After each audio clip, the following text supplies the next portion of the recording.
राज्याच्या राजकारणामध्ये ज्याने आपला ठसा उमटवला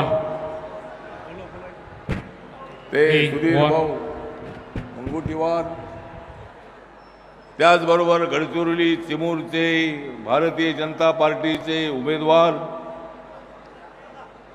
त्यांना नेते बनण्याची गरज नाही, त्यांच्या नावातच नेते आहे, ते अशोक नेते. या दोघांच्या प्रचाराच्या निमित्ताने आदरणीय प्रधानमंत्री नरेंद्र मोदीजी थोड्याच वेळामध्ये या ठिकाणी येणार आहे. माननीय मुख्यमंत्री एकनाथरावजी शिंदे, जे कधीच राहिले नाहीत कुणाचे मिंदे, म्हणून या ठिकाणी आलेले आहेत एकनाथ शिंदे.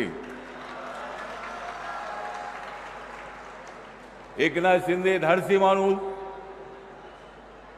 40+ 10 आमदारांना घेऊन